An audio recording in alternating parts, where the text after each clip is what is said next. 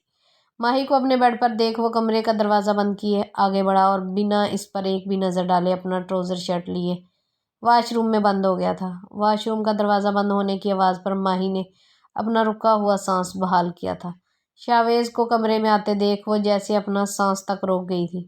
ایک تو اسے شاویز سے ڈر بہت لگتا تھا، اور دوسرا اسے یہ بھی ڈر لگ رہا تھا کہ شاویز ثانیہ کے بھاگ جانے کا بدلہ اس سے لے گا۔ یہ سوچتے ماہی کے رونے میں مزید اضافہ ہوا تھا۔ اگلے 5 منٹ کے بعد وہ شیروانی کو اتارے ٹراؤزر شرٹ پہنے باہر آیا تھا۔ ماہی اب بھی بیڈ پر بت بنی بیٹھی رو رہی تھی۔ کیا تکلیف ہے تمہیں؟ رو کیوں رہی ہو؟ شاویز اس بار اپنا غصہ کنٹرول نہیں کر پایا تھا، اور پھر آگے بڑھے اسے ڈانٹ دیا تھا۔ وہ جو پہلے ہی رو رہی تھی، شاویز کے اس قدر غصے سے ڈانٹنے پر بے ساختہ اپنی جگہ سے اچھلتی اپنے دل پر ہاتھ رکھ گئی تھی، اور اس کے رونے میں بھی مزید اضافہ ہوا تھا۔ شاویز بھائی مجھے مت ڈانٹے، میں نے کچھ نہیں کیا۔ اپنی مما کی سمجھائی گی بات کو بھولتے ماہی پھر سے شاویز کو شاویز بھائی پکار گئی تھی۔ اس کے منہ سے بھائی سنتے شاویز کا دل کیا کہ اپنا سر سامنے دیوار میں دے مارے۔ میں تمہارا بھائی نہیں ہوں، اور یہ رونا بند کرو، شاویز دانت پیستے غصے سے کہا۔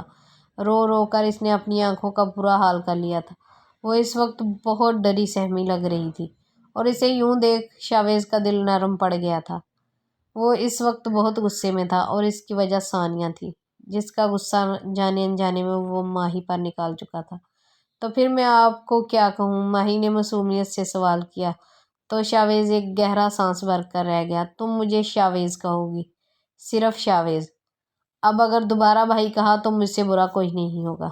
نہ چاہتے ہوئے بھی ایک بار پھر سے شاویز کا لہجہ سخت ہو گیا تھا، کیونکہ وہ جانتا تھا وہ جتنا نرمی سے اسے سمجھائے گا وہ اتنا ہی بات کو دہرائے گی، اور اس کی بات پر ماہی نے سمجھنے کے انداز میں سر ہلا دیا۔ چلو اب اٹھو اور جا کر کپڑے بدل کر آؤ، شاویز نے نرمی سے کہا، تو ماہی فوراً ہی بیڈ سے اٹھی تھی، اور پھر اپنی ہی فراک سے الیتے اس سے پہلے کہ وہ منہ کے بل نیچے گرتی شاویز نے اسے کمر سے تھام لیا تھا۔ ماہی تمہیں نظر نہیں آتا کیا ہر وقت گرتی رہتی ہو؟ شاویز جتنا خود سے عہد کرتا تھا کہ وہ ماہی پر غصہ نہیں کرے گا، وہ اتنا ہی ایسی اوٹ پٹانگ حرکتیں کرتی اسے غصہ دلا دیتی تھی۔ شاویز وہ میرا مطلب ہے شاویز، وہ میری فراک اٹک گئی تھی، اس نے شاویز کو دیکھ نم آنکھوں سے کہا۔ تو شاویز نے اسے سیدھا کیا تھا۔ اچھا ٹھیک ہے، اب رونا مت شروع کر دینا۔ اس بار شاویز نے اپنا غصہ ضبط کر لیا تھا، اور پھر اس سے فاصلہ بنائے اسے چینج کرنے کو کہا، تو وہ فوراً سے بھاگ کر ڈریسنگ روم میں بند ہو گئی تھی۔ اسے یہاں چھوڑنے کے بعد نفیسہ بیگم نے ان کے کچھ کپڑے بھی شاویز کی الماری میں رکھ دیے تھے۔ وہ اپنے چہرے پر ہاتھ پھیرتے بیڈ پر بیٹھ چکا تھا۔ آج ہونے والا سارا واقعہ یاد کیے اس کی آنکھوں میں سرخی چھائی تھی۔ وہ جس بات سے ڈرتا آیا تھا وہی ہوا۔ اس کی بچپن کی منگ، جو کہ آج اس کی بیوی بننے والی تھی، کسی اور کے ساتھ بھاگ گئی تھی۔ بہت مشکل سے اپنے غصے کو قابو کیا، اور پھر سونے کے لیے لیٹ گیا۔ تقریباً 10 منٹ کے بعد ہلکے پنک کلر کی سادہ سا سوٹ پہنے باہر آئی تھی۔ سامنے ہی شاویز بیڈ پر لیٹ چکا تھا، اور اب وہ یہاں وہاں نظریں دوڑائے یہ سوچنے لگ گئی تھی کہ وہ کہاں سوئے۔ ماہی آ جاؤ۔ شاویز نہیں چاہتا تھا کہ وہ ثانیہ کے کیے کی سزا ماہی کو دے، اس لیے اس کے ساتھ نارمل ہی رہنا چاہتا تھا۔ جب اسے کمرے کے درمیان میں کنفیوز کھڑے دیکھا تو اپنے قریب آنے کو کہا تھا تاکہ وہ آرام کر لے، لیکن وہ جیسے اس کے قریب جانے سے ہچکچا رہی تھی، اس لیے وہیں کھڑی رہی۔ جب شاویز نے اسے پکارا تھا، ماہی یہاں آ کر سو جاؤ، اس نے بیڈ کے دوسری جانب اشارہ کیے اپنی بات دہرائی، تو اس بار ماہی چھوٹے چھوٹے قدم اٹھائے پھر بیڈ کے دوسری جانب آ کر لیٹ چکی تھی۔ اس دوران دل بہت تیزی سے دھڑک رہا تھا، جیسے ابھی پسلیاں توڑ کر باہر آ جائے گا۔ اس کے لیے یہ احساس بہت نیا تھا، جسے وہ کچھ سمجھ نہیں پا رہی تھی۔ شاویز کے بیڈ پر موجود اسے کمفرٹر کو اپنے سر تک تانے وہ اس کی جانب پشت کیے اپنی آنکھیں زور سے میچ گئی تھی، جیسے چھپنا چاہ رہی ہو، اور اس کی اس کیوٹ سی حرکت پر نہ چاہتے ہوئے بھی شاویز کے لب مسکرا دیے تھے۔ پھر کتنی ہی دیر وہ ادھر ادھر کی سوچوں میں گم رہا، اور پھر آنکھیں موندے نہ جانے کب سو گیا۔